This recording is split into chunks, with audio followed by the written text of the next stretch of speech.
এক আল্লাহর বান্দা নবীর সাহাবী আমার নবীর কাছে এসে জিজ্ঞাসা করে, ও পয়গম্বর আমার, এক আল্লাহর বান্দি মহিলা সারা রাত ভর এই মহিলা নামাজ পড়ে, দিনভর এই মহিলা রোজা রাখে, এই মহিলা তাহাজ্জুদ বাদ দেয় না, রোজা বাদ দেয় না, কোনো নেক আমল বাদ দেয় না। ও নবী আমার, জানা দেন এই মহিলা জান্নাতি নাকি জাহান্নামী? নবী জানতে চায় মহিলা প্রতিবেশীর হক ঠিক মতন আদায় করে কিনা। বলে না না, এই মহিলা প্রতিবেশীর হক ঠিক মতন আদায় করে না। আমার নবী বলেন, তাহলে শুনে নাও, এই মহিলা রাতভর নামাজ পড়তে পারে, দিনভর রোজা রাখতে পারে, এই মহিলা নেক আমল করতে পারে, কিন্তু মহিলার নেক আমল মহিলাকে জান্নাত পর্যন্ত পৌঁছাতে পারবে না। আবার সাহাবায়ে কেরাম আমার নবীর কাছে জানতে চায়, ও পয়গম্বর, আরেকটা মহিলার ব্যাপারে জানতে চাই, যেই মহিলা শুধুমাত্র কেবলমাত্র ফরজগুলো আদায় করে, ওয়াজিবাত সুন্নতে মুআক্কাদাগুলো বড় জোড়া আদায় করে, কিন্তু এই মহিলা প্রতিবেশীর সাথে তার আচরণ অনেক ভালো, প্রতিবেশীর সাথে সে অনেক ভালো আচরণ করে, চলাফেরা করে। ও নবী আমার, মহিলা জান্নাতে যাবে নাকি জাহান্নামে যাবে? আমার নবী জানা দেয় সাহাবায়ে কেরাম, শুনে নাও, শুনে নাও, শুনে নাও, এই মহিলা নামাজ যদিও কম পড়ে, তবে এটা হাক্কুল ইবাদ নাম, এটা হাক্কুল্লাহ, আল্লাহর হক। আল্লাহ মহিলাকে মাফ করলেও করতে পারে, মাফ করে জান্নাতের মধ্যে প্রবেশ করায়া দিতে পারে, কিন্তু এই মহিলা প্রতিবেশীর সাথে তার আচরণের মাত্রা অনেক ভালো। শুনে নাও, এই মহিলা তার নেক আমলের মাধ্যমে প্রতিবেশীর হক ঠিক মতন আদায় করার কারণে এই মহিলা পরিপূর্ণ জান্নাতের অধিপতি হয়ে যাবে। আমার নবী ওযুর পরে আমার মালিকের কাছে 3টা দোয়া করতেন। 1 নম্বরে, ও আল্লাহ, আমার জিন্দেগীর সব গুনাহগুলো মাফ করে দাও, করে দাও। 2 নম্বরে নবী আমার এজন্যই তো মালিকের কাছে বারবার বলতেন, ওয়াসিলি ফি দারি, আমার ঘর আমার বাড়ি প্রশস্ত করে দাও। 3 নম্বর, আমার নবী আল্লাহর কাছে এই আরজি সর্বাবস্থায় করতেন, ওয়াবারিকলি ফি রিজকি, ও আল্লাহ, আমার রিজিকের মধ্যে বরকত দাও, বরকত দাও। আমার নবী এই দোয়াটা উম্মতদেরকে শিক্ষা দিয়া গেলেন। এজন্য বান্দা, এই দুয়ার মধ্যে দুনিয়া আখিরাত উভয় জগতের কল্যাণ নিহিত আছে। তুমি যদি আমার মালিকের কাছে বারবার বলো, ও আল্লাহ, আমি তো এখন ওযু করে নামাজের জন্য মসজিদে দৌড়ায়া যাব, আমি জানি আমার জিন্দেগিতে এমন কোনো গুনাহ নাই আমি করি নাই, তুমি আমার জিন্দেগির সব গুনাহগুলো মাফ করে দাও, করে দাও। আল্লাহর কাছে যদি এই বান্দা পরিপূর্ণভাবে বারবার বলে, আল্লাহ তো বলেন, আমি আল্লাহ বারবার বান্দা যখন আমি আল্লাহর কাছে ক্ষমা চায়, ইল্লা মান তাবা ওয়া আমানা ওয়া আমিলা আমালান সালিহা ফাউলাইকা ইউবাদদিলুল্লাহু সাইয়্যাতিহিম হাসানাত ওয়া কানাল্লাহু গফুরুর রহিমা। আমার আল্লাহ বলেন, এই বান্দা যখন আমি আল্লাহর কাছে তাওবা করে ফিরে আসে, আবার পুনরায় যখন ঈমান আনে, আবার যখন আমলে সালেহ শুরু করে দেয়, আমি আল্লাহ এই বান্দার তাওবাটা তো কবুল করেই নেই, সে যে ঈমান আনলো, আবার যে আমলে সালেহ ঠিক মতন করলো, এর প্রতিদান হিসাবে আমি আল্লাহ কি দিব জানো? জানো, ফাউলাইকা ইউবাদদিলুল্লাহু সাইয়্যাতিহিম হাসানাত। এই বান্দার জিন্দেগীর সব গুনাহগুলো তো আমি আল্লাহ মাফ করবই, করবই, করব। আবার এই বান্দার জিন্দেগীর সব গুনাহগুলোকে আমি আল্লাহ নেক বানাইয়া সালেহ নেক দ্বারা বান্দার গুনাহ পরিণত করব। এজন্য বান্দা, আমার নবী ওযুর পরে বারবার আল্লাহর কাছে বলতেন, সর্বাবস্থায় বলতেন, আল্লাহুম্মা বারিকলি ফি, আল্লাহুম্মা গফিরলি জামবি, ওয়াসিলি ফি দারি ওয়া বারিক লি ফি রিজকি।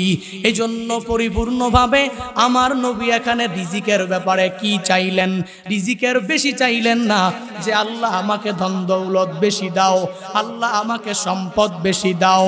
উম্মতের জন্য এই দুয়ার মধ্যে পরিপূর্ণ শিক্ষা কি? বলে আমার নবী শিক্ষা দিয়া গেলেন ওযুর পরে দুয়ার ভিতরে যে আমার নবী জানায়া দিলেন ওয়া বারিক লি ফি রিজকি। আল্লাহর কাছে বললেন রিজিকের মধ্যে বরকত দাও। রিজিকে বরকত একটা, রিজিক বাড়ায়া দাও আর একটা। আল্লাহর কাছে বলল হে মালিক আমার রিজিকের মধ্যে বরকত দাও। এর মানে হলো হে মালিক তুমি আমাকে যা রিজিক দিয়েছো, যা সম্পদ দিয়েছো, যা ধন দৌলত তুমি আমাকে দিয়েছো, আলহামদুলিল্লাহ বলে নিলাম। আর যা দিয়েছো তার মধ্যে পরিপূর্ণ বরকত দাও। এই জন্য দুনিয়ার মানুষগুলো তো রিজিকের মধ্যে বরকত চায় না, বরং লাখ টাকার মালিক যারা ওই বান্দারা কোটিপতি হতে চায়, কোটি টাকার মালিক যারা ওই বান্দারা কোটি কোটি টাকার মালিক হতে চায়। এই বান্দা মনে করেন আমি আমার মালগুলো যদি আমি আমার সামনে গচ্ছিত করে রাখতে পারি, আমার ধন সম্পদগুলো দেখে দেখে আমার দিলটাকে প্রশান্ত করব। অথচ না নাম এর বান্দা মাল তো নিজের দিলকে প্রশান্ত করতে পারে না, অন্তরকে প্রশান্ত করতে পারে না। আশরাফ আলী থানভী রহমাতুল্লাহ আলাইহি জানা দেয় এক আল্লাহর বান্দার স্বর্ণ রূপের ভান্ডারের কোনো কমতি নাই। অনেক স্বর্ণ, আল্লাহর বান্দার অনেক রৌপ্য। এই বান্দা স্বর্ণগুলোকে রৌপ্যগুলোকে দেখাশোনা করার জন্য একজন প্রহরী তার রুমের মধ্যে নিয়োজিত করলেন। সপ্তাহখানেক পর পর আল্লাহর বান্দা ওই রুমের মধ্যে যায়, ওই স্বর্ণ রৌপ্যগুলা দেখে দেখে মনটাকে প্রশান্ত করে। ওই রুমের হালাত এই বান্দা এমন করে ফেলেছে, বলে রুমে যদি কেউ প্রবেশ করে ভিতর দিয়া যদি কোনোভাবে তালা লেগে যায় তাহলে কেউ এই দরওয়াজা ভাঙতেও পারবে না, এই তালা কেউ খুলতেও পারবে না। আশরাফ আলী থানভী জানা দেয় দুনিয়ার মানুষগুলো যে টাকার লাখ টাকার মালিক, কোটি টাকার মালিক হওয়ার পরে মনে করে আমার এই টাকা পয়সা দেখি আমি প্রশান্ত হয়ে যাব, এই টাকা পয়সা পরিপূর্ণ আমাকে সুখ দিতে পারবে, আমি টাকা পয়সার মাধ্যমে সুখী হতে পারবো। থানভী বলেন এই ঘটনা থেকে তোমরা শিক্ষা নিয়ে নাও। ওই আল্লাহর বান্দা যার স্বর্ণ রৌপ্যের কোনো কমতি নাই, এই বান্দা একদিন সপ্তাহখানেক পরে রুমের মধ্যে যখন প্রবেশ করেছে, আল্লাহর বান্দা রুমের মধ্যে প্রবেশ করার পরে ভিতর দিয়ে যে তালা মারলে আর তালা খুলতে পারে না, হঠাৎ করে ভিতরের মধ্যেই তালা হঠাৎ করে লেগে গেছে। এখন আল্লাহর বান্দা একদিন, 2 দিন, 3 দিন যখন চলে যায়, ক্ষুধার যন্ত্রণা স্বর্ণের দিকে তাকায়।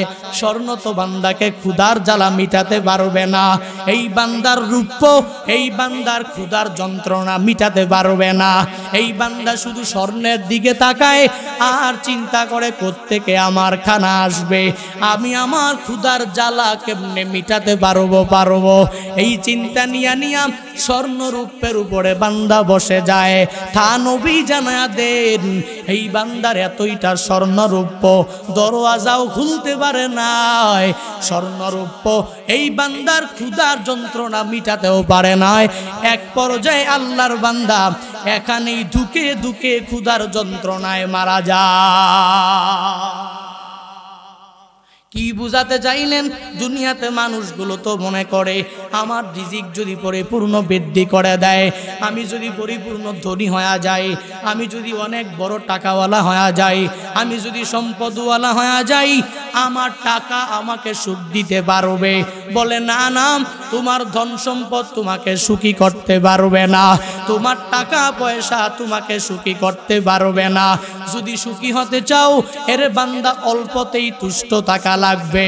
আমার নবী অপরে হাদিসের মাধ্যমে আবু হুরায়রার মাধ্যমে জানা দেয়, নবী আমার আবু হুরায়রাকে উদ্দেশ্য করে গোটা উম্মাহকে জানায়া দেয়, হে আবু হুরায়রা, আমার উম্মতকে জানায়া দাও ও আরদ বিমা কাসামাল্লাহু লাক তাকুন আগনান নাস। আমার উম্মতের মধ্য থেকে যদি কোনো উম্মত দুনিয়াতে সব মানুষের চাইতে যদি সবচেয়ে বড় ধনী যদি আমার উম্মত হতে চায়, তাহলে সে যেন দুনিয়াতে দুইটা কাজ বেশি বেশি করে। কয়টা? জোরে বলেন। দুনিয়াতে যদি ধনী হতে চায় তাহলে দুনিয়াতে দুইটা কাজ বেশি বেশি করবে। এক নাম্বার, অল্পতে আমার এই উম্মতটা তুষ্ট থাকবে, আল্লাহ যা দিয়েছেন আলহামদুলিল্লাহ বলে বলে বান্দা মেনে নিবে। দুই নাম্বার, তকদিরের মধ্যে আল্লাহ যা রেখেছেন তকদিরের ভালো মন্দের উপরে বিশ্বাস স্থাপন করে করে করে বান্দা চলবে। যদি চলতে পারে আল্লাহ বান্দাকে একদিন না একদিন দুনিয়ার সব মানুষের চাইতে অনেক বড় ধনী বান্দাকে বানায়া দিবে। এজন্য আল্লাহর কাছে ধন দৌলত চাওয়ার কোনো প্রয়োজন নাই। দুনিয়াতে সমাজে তাকায়া দেখো কত আল্লাহর গুলাম মনে মনে চিন্তা করে ওই লোকটাকে এত টাকা আল্লাহ দেয়, তাকে শুধু ধনী বানায়, তাকে শুধু সম্মানী বানায়, তাকে শুধু মর্যাদার আসনে আল্লাহ আসীন করে দেয়, আমাকে টাকাও দেয় না, আমাকে সম্মান দেয় না, আমাকে মর্যাদা দেয় না। আল্লাহ কি আমাকে দেখে না? তাকেই শুধু দেখে। এরকম নাফরমানি কথা বলে, কি বলে? আছে না নাই?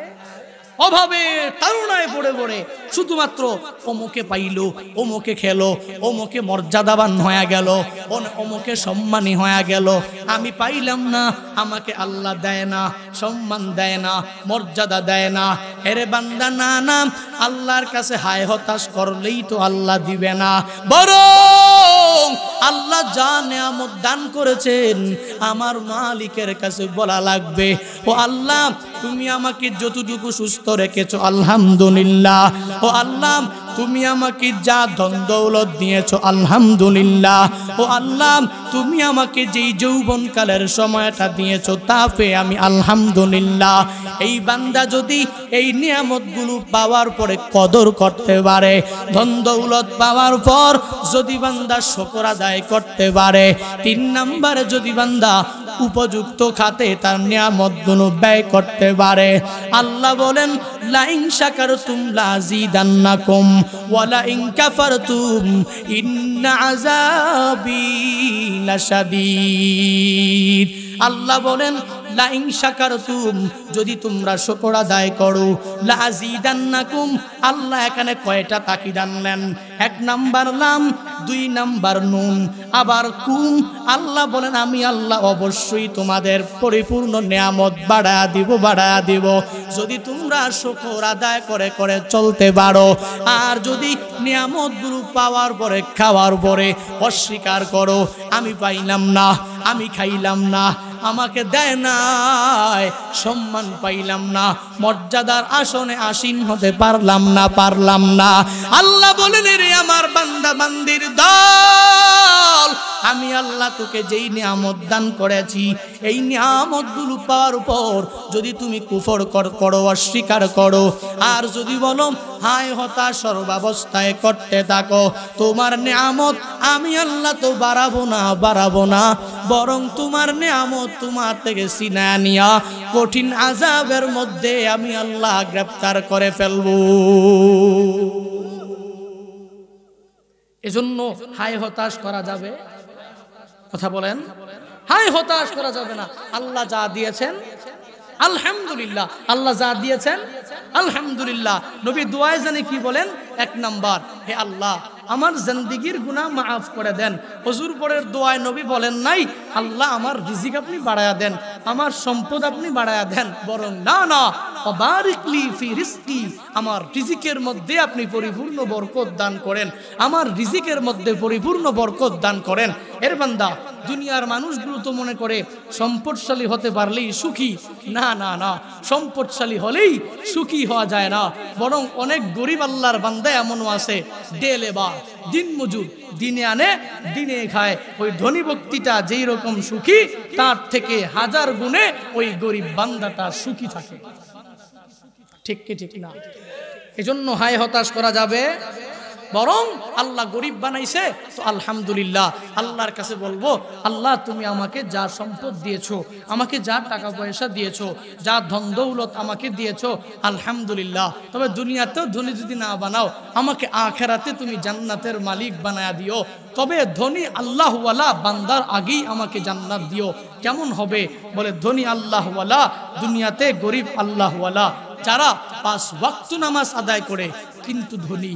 আবার আরেক আল্লাহর বান্দা আছে, নামাজ আদায় করে, আল্লাহর আইন অনুযায়ী পরিপূর্ণ জিন্দেগিটা বাস্তবায়ন করে, কিন্তু এই আল্লাহর বান্দা অনেক গরিব, কিন্তু নামাজ বাদ দেয় না, রোজা বাদ দেয় না, তাহাজ্জুদ বাদ দেয় না, ইশরাক বাদ দেয় না, আউয়াবিন বাদ দেয় না। বলে কেমন প্রতিদান এই বান্দাকে আমার আল্লাহ তাআলা দান করবে জানো?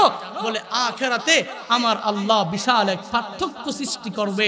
দুনিয়াতে গরিব আল্লাহওয়ালা বান্দা তো অল্প টাকা, অল্প পয়সা, অল্প ধন দৌলত, এগুলোর বেশিক্ষণ সময় হিসাব দেওয়া লাগবে না। ধনী আল্লাহওয়ালার 500 বছর আগে গরিব আল্লাহওয়ালা বান্দা জান্নাতে চলে যাবে। জোরে পড়েন সুবহানাল্লাহ, আরো জোরে পড়েন সুবহানাল্লাহ। এজন্য অল্প সময়ে জান্নাতি হতে পারবো। দুনিয়াতেও শত্রু কম, আখিরাতেও ভেজাল কম। ঠিক কি ঠিক না? আল্লাহ আমাদেরকে যেই সম্পদগুলো থাকলে নিজের চলাফেরা স্বাভাবিকভাবে চলা যাবে, ওই রকম সম্পত্তি আমাদেরকে দান করে, আমাদের রিজিকের মধ্যে বরকত দান করেন। রহমাতুল লিল আলামিন জানায়া দেয়। তাহলে 1 নাম্বার হলো, বলে দুনিয়াতে যদি আমার কোনো মুমিন উম্মতটা দুনিয়াতে পরিপূর্ণ সৌভাগ্যবান হতে চায়, তাহলে 1 নাম্বারে যেটা লাগবে সেটা হলো তার জন্য একটা সুপরিসর বাড়ি। এর বান্দা, নবী উম্মতদেরকে শিক্ষা দেয়া যায়, নবী উম্মতদেরকে নিজে দোয়া পড়ে পড়ে পড়ে পড়ে শিক্ষা দেয়। যদি আমার বানানো লাগতো তাহলে আমার জন্য অনেক কষ্টকর হয়ে যেত। এই জন্য নবী অজুর পরে গোটা উম্মতদেরকে শিক্ষা দিয়া গেলেন। এর বান্দা, 2 নাম্বার সৌভাগ্যের আলামত হলো ওয়াল জারুস সালেহ। আমার নবী জানায়া দেন পরিপূর্ণ সৎ প্রতিবেশী। কোনো এক আল্লাহর বান্দার আশেপাশে যদি সৎ প্রতিবেশী থাকে, তাহলে এই বান্দার চিন্তার কোনো কারণ নাই, টেনশনের কোনো কারণ নাই। সৎ প্রতিবেশী আমার মালিকের পক্ষ থেকে বান্দা তোমার জন্য বিশাল নেয়ামত। যদি বিপদে পড়ে যাও, প্রতিবেশী তোমার কাছে সর্বাবস্থায় এগিয়ে আসবে, সাহায্য করবে, সহযোগিতা করবে। বলে প্রতিবেশী কেমন রহমত, কেমন রহমত বান্দা জেনে নাও। এক আল্লাহর বান্দা বিশাল বড় এক মুহাদ্দিস, অনেক বড় মুহাদ্দিস, উপনাম হলো বান্দার আবু হামজা। মানুষ তাকে শুকরি শুকরি বলে বলে বলে ডাকে। তকি উসমানী দামাত বারাকাতুহুম তার ইসলাহি খুতবাতের মধ্যে উল্লেখ করেন। তিনি লেখেন, এই আল্লাহর বান্দা মুহাদ্দিস যার উপনাম হলো আবু হামজা, মানুষ তাকে ডাকে শুকরি বলে। শুকরি মানে কি? বলে এই বান্দার মুখ দিয়ে যেই কথাই বের করে মনে হয় মধু বের হয়। এই বান্দার কথাগুলা অনেক মিষ্টি হয়। দুনিয়ার মানুষ এই বান্দার সাথে যখন কথা বলে, তখন কথা বলে আনন্দ পায়, কথা বলে এই বান্দা মজা পায়। এজন্য মানুষগুলো তাকে উপাধি দিয়া দেয় শুকরি, কিন্তু উপনাম হলো আবু হামজা। আল্লাহর বান্দা একদিন এমন কিছু টাকা পয়সার তার প্রয়োজন পড়ে গেল, টাকা পয়সা লাগবে, একটা কাজ করবে, টাকা পয়সা তার কাছে নাই। তার শেষ সম্বল আল্লাহর বান্দার একটা শুধুমাত্র বাড়ি আছে, আর কোনো কিছু নাই। এই বাড়ি ছাড়া তার আর কোনো কিচ্ছু নাই। চিন্তা ভাবনা করেন, আমার এই বাড়ি বিক্রি করা ছাড়া টাকা পয়সা জোগাড় করতে আমি পারবো না। আল্লাহর বান্দা আবু হামজা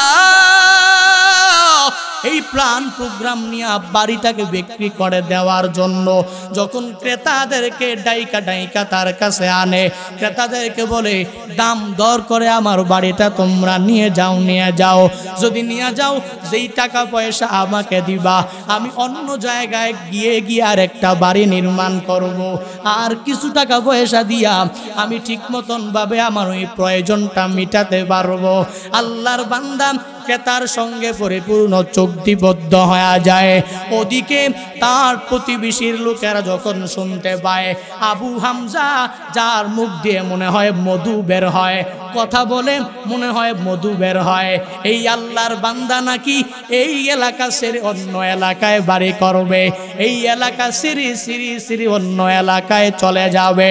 প্রতিবেশীরা এসে আবু হামজার কাছে এসে বলে, ভাই ও আবু হামজা, আপনাকে আমরা শুকরি বলে বলে বলে ডাকি, কেন আপনি এই বাড়ি ছেড়ে এই এলাকা ছেড়ে অন্য এলাকায় চলে যাবেন? আপনার কি প্রয়োজন আমাকে বললে আমরা পরিপূর্ণ বিটাতে পারবো। শুকরিয়া আল্লাহর বান্দা, উপনাম যার আবু হামজা, প্রতিবেশীদেরকে ডাইকা বলে, আমার কিছু টাকা পয়সার দরকার, যেই টাকা পয়সা হলে আমি আমার এক প্রয়োজনটা মিটাতে পারবো, কিন্তু আমার এই বাড়ি ছাড়া তো আর কোনো বাড়ি নাই, এই বাড়িটা বিক্রি করব, তারপরে বাড়িটা বিক্রি করে প্রয়োজনও মিটাবো, অন্য এলাকায় গিয়ে ছোট্ট পরিসরে একটা বাড়ি করে থাকবো। প্রতিবেশীরা ডাক দিয়া বলেন, আবু হামজা, না না না না, তোমরা আমার সৎ প্রতিবেশী, আপনি পরিপূর্ণভাবে আপনার সাথে যখন আমরা এই কথা বললে আমাদের অনেক ভালো লাগে, আপনি এলাকা ছেড়ে যাবেন না।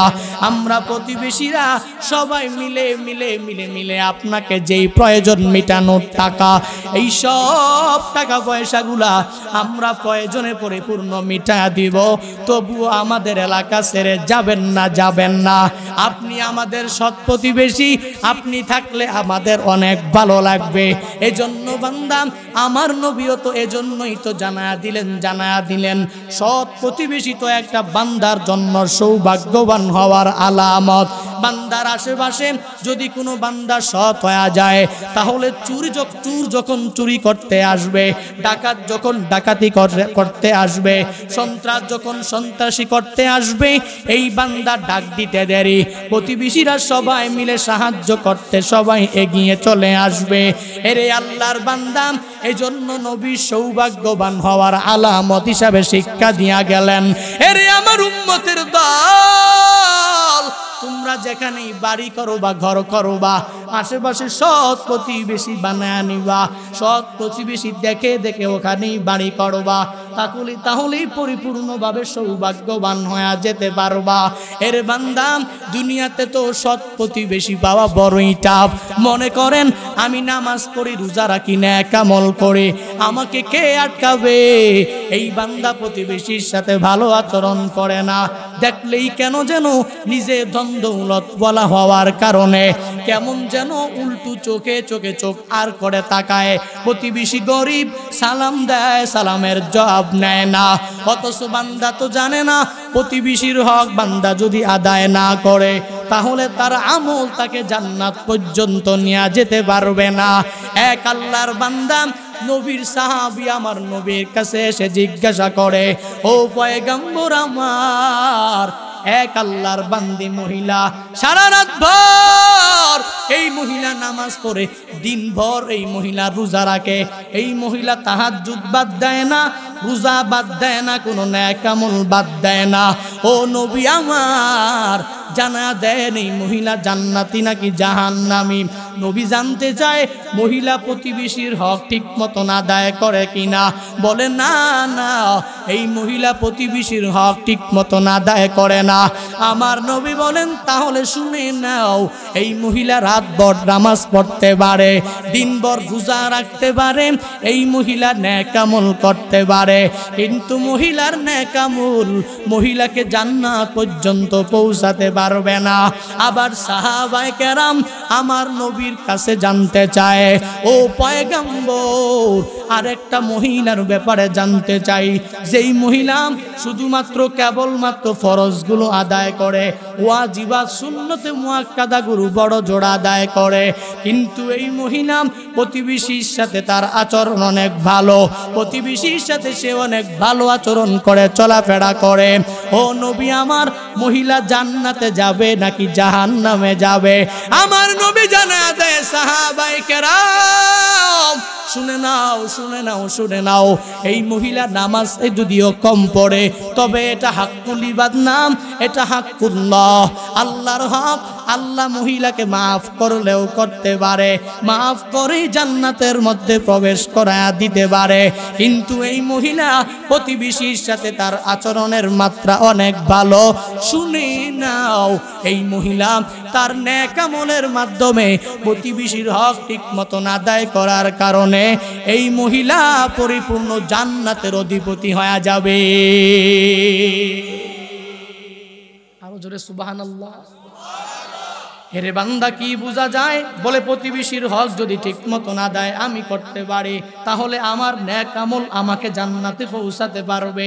যদি আদায় করতে না পারি, তাহলে আমার নেক আমল আমাকে জান্নাতে পৌঁছাতে পারবে না। এজন্য সৎ প্রতিবেশী আমি নিজেও হয়ে যাওয়া লাগবে। আশেপাশের প্রতিবেশীগুলোকে নিজেও পরিপূর্ণভাবে সৎ বানানো লাগবে। সবাই যখন সৎ হয়ে যাবে, তাহলে এই সমাজের মধ্যে চুর থাকবে না। আমরা সৌভাগ্যবান জাতি হতে পারবো, সৌভাগ্যবান মুমিনে কামেল হতে পারবো। 3 নম্বরে তো আমার নবী পরিপূর্ণভাবে জানায়া দিলেন, যদি আমার মুমিনে কামেল কোন উম্মত দুনিয়াতে যদি সৌভাগ্যবান হতে চায়, তাহলে লাগবে আলমার কাবুল হানি। আমার উম্মতের জন্য লাগবে চলার জন্য একটা বাহন। এই হাদিসের মধ্যে নবী সৌভাগ্যবানদের নিদর্শন জানায়া দিলেন। আবার আরেক হাদিসের মধ্যে আমার নবী পরিপূর্ণভাবে জানায়া দেয় কুলক্ষণের নিদর্শন কয়টা? বলে কুলক্ষণের নিদর্শন হলো 3টা। 1 নম্বরে বাড়ি, 2 নম্বরে গাড়ি, 3 নম্বরে নারী। ঠিক কিনা? এক হাদিসে নবী বললেন সৌভাগ্যবানদের নিদর্শন হলো 3টা। 1 নাম্বার অল্পতে তুষ্ট না, 1 নাম্বার জারুস সালেহ, সৎ প্রতিবেশী। তারপরে আল মাসকানুল ওয়াসি, প্রশস্ত এবং পরিপূর্ণ স্বল্প পরিসর বাড়ি। 3 নাম্বার হচ্ছে এই বান্দার সৌভাগ্যবানের আলামত হওয়ার 3 নাম্বার কি? গাড়ি, গাড়ি বাহন। ওদিকে নবী আরেক হাদিসের মধ্যে জানায়া দেয়, বলে কুলক্ষণের নিদর্শন 3টা, গাড়ি, বাড়ি, নারী। তবে হ্যাঁ, ইসলামে কোনো কুলক্ষণ তো হতে পারে না। কুলক্ষণ বলতে আমার নবী কি বুঝায়া দিলেন, মুহাদ্দিসিনে কেরামগণ পরিপূর্ণভাবেই ব্যাখ্যা করে বুঝিয়ে দিয়েছেন যে নবী গাড়ি যে বললেন কুলক্ষণ, বাড়ি যে বললেন কুলক্ষণ, নারী যে কুলক্ষণ নবী বললেন, এটা কোন ক্ষেত্রে নবী বললেন? বলে একটা বান্দা যখন তার বাড়ি করে, বাড়ি কি সর্বাবস্থায় সে করবে? 1 সপ্তাহ পরে পরে একবার বাড়ি করবে? কথা বলেন না কেন? 1 মাস পরে পরে একবার বাড়ি করবে? নাকি নিজের লাইফের জন্য, হয়তো 20 বছরের জন্য, 30 বছরের জন্য একটা বাড়ি সে নির্মাণ করবে। এখন সেই বাড়ি নির্মাণ করার পরে যদি কয়েকদিন পরে ভেঙে যায়, কয়েকদিন পরে পরিপূর্ণ ক্ষতি হয়ে যায়, তখন ওই বাড়ি তার জন্য কুলক্ষণ। এজন্য নবী শিক্ষা দিলেন যে এই 3টা যদি তোমরা করো, ঠিক মতন ভেবে চিন্তেই করো। সুপরিসর বাড়ি দরকার, ভেবে চিন্তেই করো, প্ল্যান প্রোগ্রাম নিয়ে করো। কয়েকদিন পরে ভেঙে যাবে, তখন এটা তোমার জন্য কুলক্ষণই দেখা দিবে। ইসলাম কত সুন্দর! সুবহানাল্লাহ। ইসলামী সবই আছে। নবী বলেন 2 নম্বরে কুলক্ষণ কি? বলে তোমার গাড়ি। গাড়ি তো তুমি সর্বাবস্থায় কিনবা না। 5 দিন পরে একটা, 1 মাস পরে একটা, 2 মাস পরে আরেকটা, 3 মাস পরে আরেকটা। না না, এটা তো হবে না। বরং যখন কিনবা ভেবে চিন্তে কিনো। বাহন তোমার সওয়ারি, তুমি যেটাই কিনবা ওই সওয়ারিটা তুমি পরিপূর্ণভাবে ভেবে চিন্তেই ক্রয় করো, তাতে করে তোমার ভোগান্তিতে না পড়তে হয়। ওই যে অনেক আল্লাহর বান্দা আছে না, অল্প দামি গাড়ি বলে কিনে ফেলে, কোনো অসুবিধা নাই। আমাদের মধ্যকার গিবত করছি না, অনেক বক্তা ভাইরা আছেন অনেক কম দামি গাড়ি কিনেন।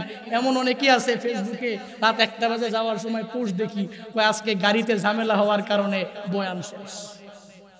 ওই গাড়ি কিনছে 1 লাখ দিয়া, অল্পে গিয়া রাস্তায় গিয়া গাড়ির অবস্থা টাইট।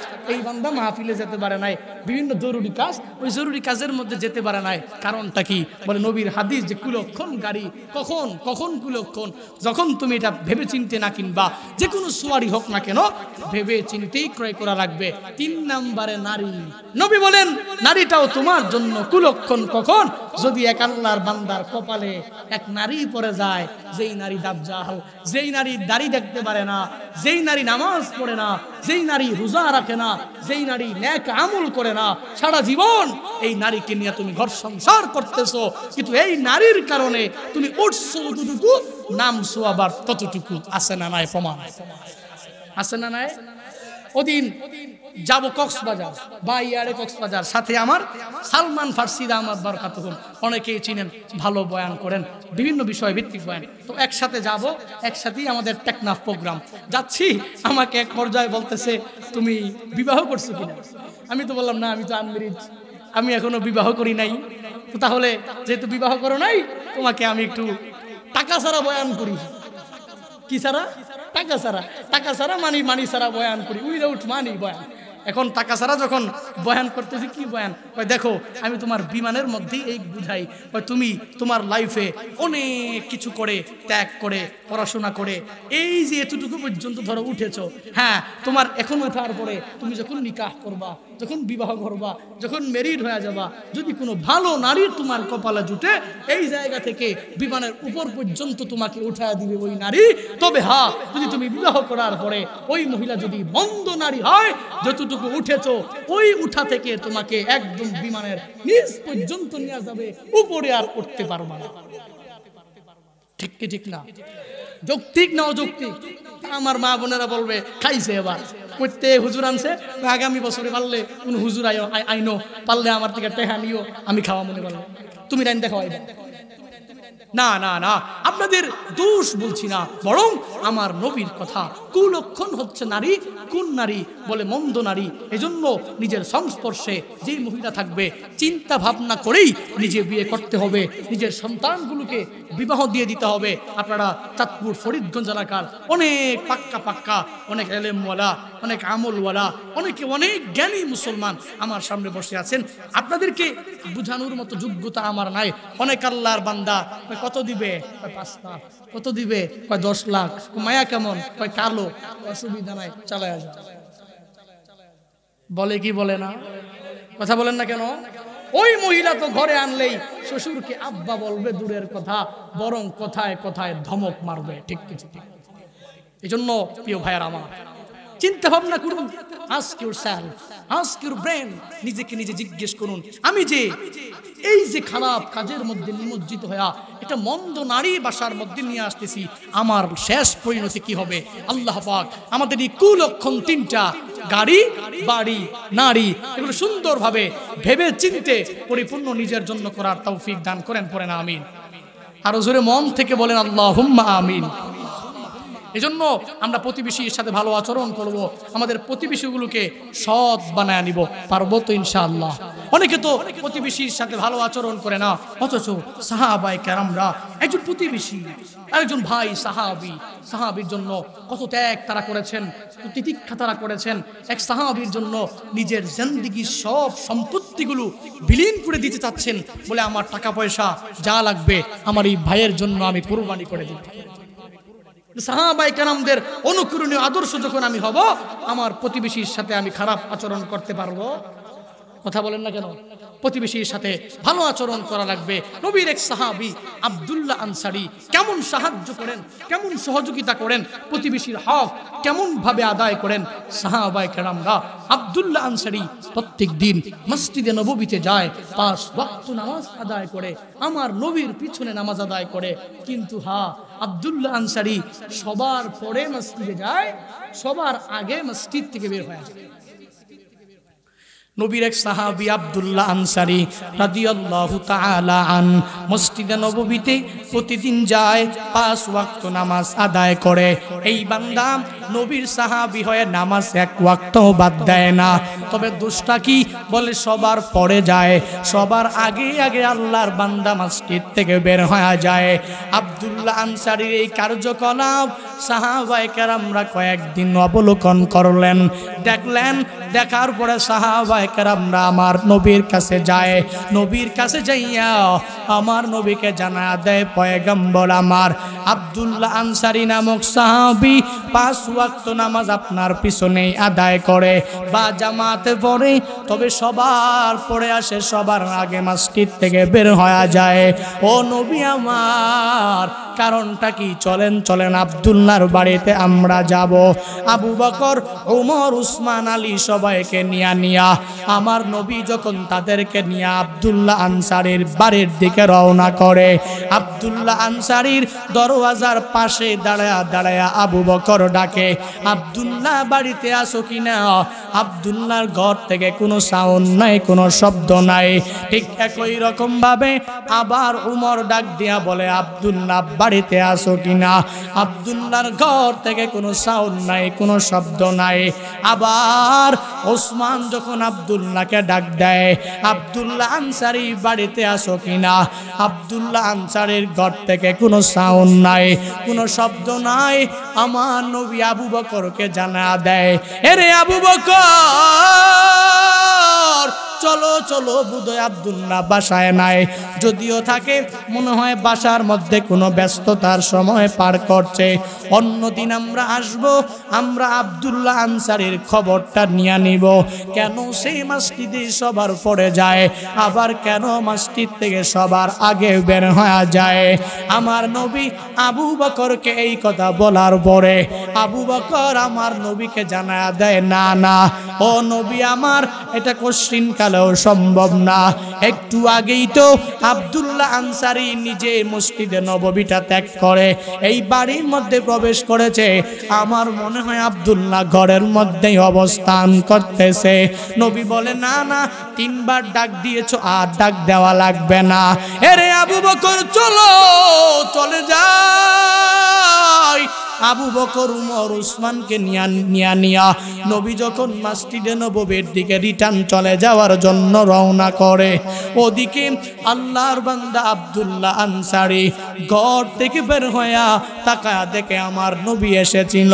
কিন্তু নবী এসেছে তো এসেছে, নবী আবার আমার বাড়ি ছেড়ে নবী কি যেন বলতে এসেছিল। নবী মনে হয় মনের দুঃখ নিয়া আবার মসজিদে নববীতে নবী চলে যায়। আব্দুল্লাহ পেছন দিক দিয়ে আমার নবীকে ডাক দেয়, ও পয়গম্বর, আমি আব্দুল্লাহ এতটাই গরিব, আমি আব্দুল্লাহর মতো গরিব সাহাবী কেউ নাই। ও নবী আমার, আপনি আবু বকর, উমর, উসমানকে নিয়া আমার বাড়ি পর্যন্ত এসেছেন। নবী কি জন্য এসেছেন আমাকে বলেন। আমাকে না বলে না চলে গেলে নবী আমার মনে অনেক কষ্ট থেকে যাবে। আমার নবী আমাকে ডেকে আমার ঘর থেকে বের করতে পারে নাই। ও নবী আমার, কি জন্য এসেছেন আমাকে একটু বলতেই হবে। নবী বলতে যায় না। আব্দুল্লাহ নবীকে যখন বারবার বলার জন্য বলে, নবী আমার আবু বকরকে এক পাশে রাইখা, ওমরকে এক পাশে রাইখা, আব্দুল্লাহকে এক সাইডে নিয়ে আব্দুল্লাহকে যা বলে, ইরে আব্দুল্লাহ, কি এমন হয়েছে? প্রতিদিন নামাজে যাও, নামাজ পড়ো, তবে সবার পড়ে যাও, আবার সবার আগে তুমি মসজিদ থেকে বের হয়ে যাও। কারণটা কি? এরে আব্দুল্লাহ, তুমি আমাকে কারণটা জানা দাও। এই কথা বলার উপর আব্দুল্লাহর চোখ দিয়ে টপ টপ করে পানিটা ছেড়ে দিয়া আমার নবীকে ডাক দিয়া বলে, পয়গম্বর আমার, আমি আব্দুল্লাহ এতটাই গরিব, নবী আমার ঘরের মধ্যে শুধুমাত্র কেবলমাত্র একটাই জামা, যেই জামাটা আমি নিজেও পরিধান করি, আমার স্ত্রীটাকেও একই জামা আমি পরিধান করাই। এই জামা ব্যতীত আমার ঘরের মধ্যে অবশিষ্ট কোনো জামা নাই। এই জামা পরিধান করে আমি মসজিদে নববীতে যাওয়ার পরে মনে বড় চিন্তা, ইবাদতের সময় যদি ফুরায়া যায়, নামাজের ওয়াক্ত যদি শেষ হয়ে যায়, তাহলে আমার স্ত্রীটা নামাজ পড়তে পারবে না। আমি দৌড়াইয়া মসজিদ থেকে আমি আব্দুল্লাহ বাড়িতে এসে এসে আমার স্ত্রীটাকে কাপড়টা দেই, সেটা পরিধান করে করে নবী নামাজ পড়ে আমার নবী আব্দুল্লাহর এই কথা শোনার পরে নবীর কান্না সহ্য করে ধরে রাখতে পারে নাই। নবীর চোখ দিয়ে বেয়ে বেয়ে টপ টপ করে পানি পড়তেছে। ওদিকে আবু বকর তাকায়া দেখে আব্দুল্লাহ কি যেন বলেছে, আমার নবী কান্না করেন। ওমর তাকায়া দেখে নবী কান্না করেন। ওসমান তাকায়া দেখে আমার নবীকে আব্দুল্লাহ কি যেন বলেছে, কান্না করেন। নবীকে এক পাশে রাখিয়া আবু বকর, উমর, উসমান যখন আব্দুল্লাহর কাছে যায় বলে, রে আব্দুল্লাহ, কি এমন আমার নবীর কাছে তুমি বলেছো যেই কথা শোনার পরে আমার নবী তোমার এই কথা শুনে কান্না করে দিয়েছে, চোখের পানি ছেড়ে দিয়েছে। আব্দুল্লাহ বলো নবীকে কি কষ্ট দিয়েছো? আব্দুল্লাহ চোখের পানি ছেড়ে ছেড়ে আবু বকরকে জানা দেয়, না না না, আমি আব্দুল্লাহ তো কোনো কষ্ট দেই নাই, নবীকে কিছুই বলি নাই। শুধু নবী আমাকে জিজ্ঞাসা করেছেন কেন আমি একটা জামা পরিধান করে করে যাই, আবার কেন আমি এই জামা পরিধান করে করে আবার কেন মসজিদ থেকে দ্রুত গতিতে বের হয়ে যায়। আমি নবীকে বলেছি, নবী আমার শুধুমাত্র একটাই জামা, এই জামা পরিধান করার পর আমার দেরি করা কোনোভাবেই সম্ভব হয় না। এই কথা বলার পরে আবু বকর জানতে চায়, নিজের মধ্যেই কৌতূহল জাগে, কেমনে কি একটা জামা পরিধান করে কেমনে তুমিও নামাজ পড়ো, কেমনে তোমার স্ত্রীটাও এই জামা পরিধান করে নামাজ পড়ে। আব্দুল্লাহ আবু বকরকে ডাক দিয়া বলে, ভাই শুনে নাও, আমি আমার ঘরের মধ্যে একটা গর্ত করেছি, এই গর্তের মধ্যে আমি আমার স্ত্রীটাকে উলঙ্গ করে প্রবেশ করা দিই, তারপরে আমি ওই জামাটা পরিধান করে মসজিদে নববীতে যাই।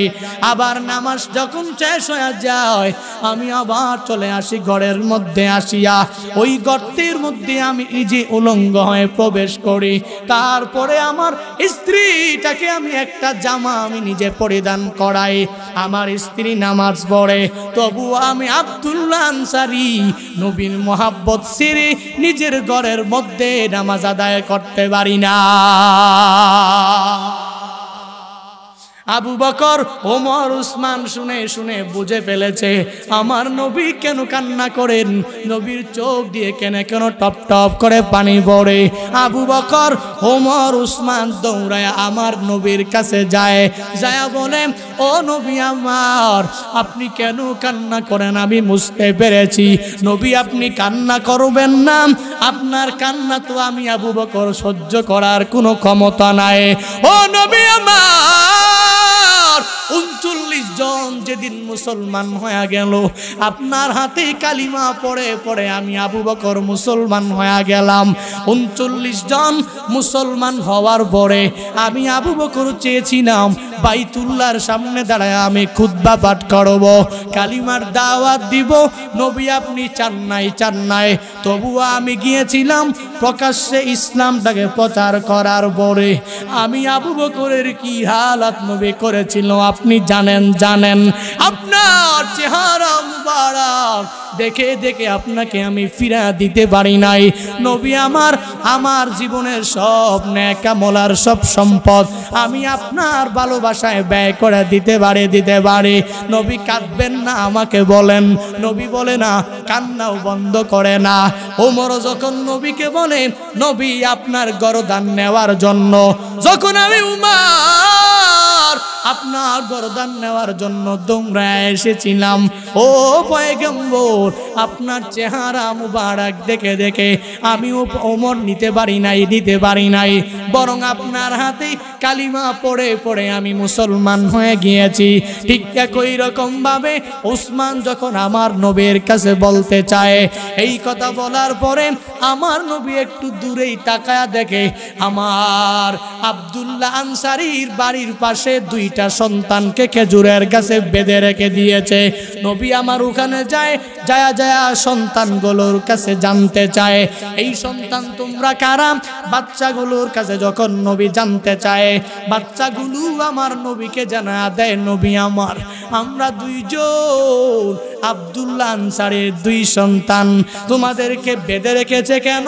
বলে নবী আমার আমাদের বাড়ির পাশে ইহুদির বাড়ির কোনায় একটা খেজুর গাছ, ওই খেজুরগুলো আমাদের বাড়ির মধ্যেই পড়ে।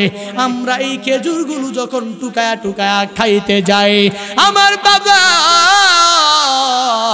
এমন মোহাব্বত এবং ভালোবাসা আপনাকে করে, আর মৃত্যুর ভয় নিয়ে আমাদের বাবা আমাদেরকে খেজুর খাইতে দেয় না, বরং বলে এই খেজুর খেয়ে খেয়ে যদি তোমরা নামাজ পড়ো, রোজা রাখো, আর আমি বাবার জন্য দোয়া করো। ইহুদির গাছের খেজুর তোমরা খেয়ে দোয়া করলে দোয়া কবুল হবে না।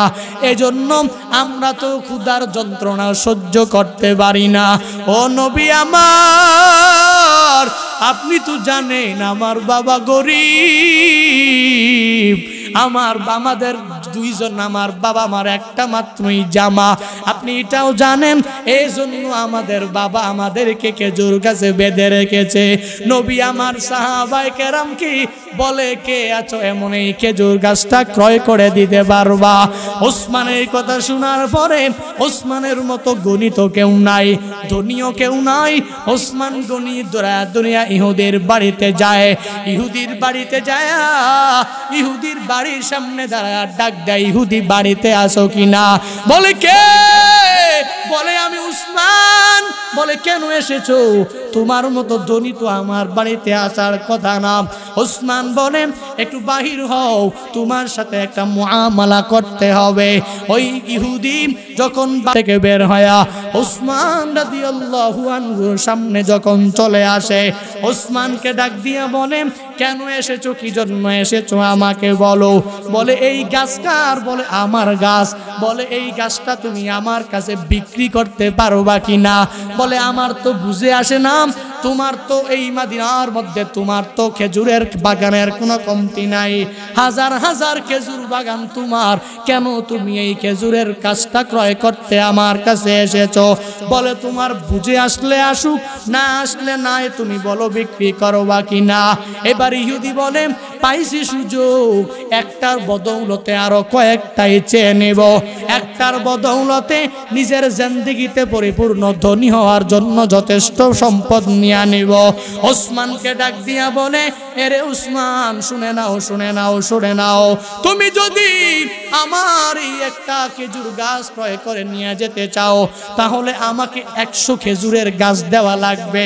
ওসমান ডাক দিয়া বলে, মাত্র 100 খেজুরের গাছ তুমি আমার কাছে চেয়েছো, শুনো, তুমি আমার জিন্দেগির সব খেজুর গাছ, যদি আমার জিন্দেগির সব সম্বল যদি তুমি আমার কাছ থেকে চেয়ে একটা খেজুর গাছের বদৌলতে নিয়ে যেতা, তাহলে আমি বাধা দিতাম না, এই সব সম্পত্তি আমি দিয়া দিতাম।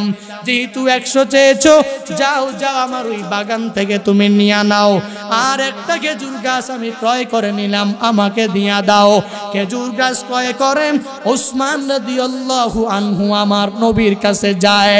আমার নবী তো কান্না করেন, নবীর কাছে গিয়া ওসমান রাদিয়াল্লাহু আনহু বলেন, ও নবী আমার, আপনার কান্না আমি উসমান তো সহ্য করতে পারি নাই। নবী, আপনার এই আব্দুল্লাহ আনসারী আপনার সাহাবীর জন্য আমি এই খেজুরের গাছটা ক্রয় করে নিয়ে এসেছি, নবী আপনাকে দিয়া দিলাম। নবী জানতে চায়, ওসমান কেমনে তুমি ক্রয় করে নিয়ে এসেছো, কিসের মাধ্যমে তুমি ক্রয় করেছো? ওসমান বলেন, ও নবী আমার 100 গাছ দেওয়ার মাধ্যমে আমি এই একটা চারা আমি ক্রয় করেছি। নবী বলেন, কেমনে সম্ভব উসমান, বলো কেমনে সম্ভব? একটা মাত্র চারা, যার কারণে 100 চারা তুমি দিয়ে দিয়েছো। ওসমান ডাক দিয়া বলে, নবী আমার শুনেন, আমার অন্তরের মধ্যে আপনার নবীর মোহাব্বত ভালোবাসা অনেকই আছে, শুধু না 100 চারা না 200 চারা না।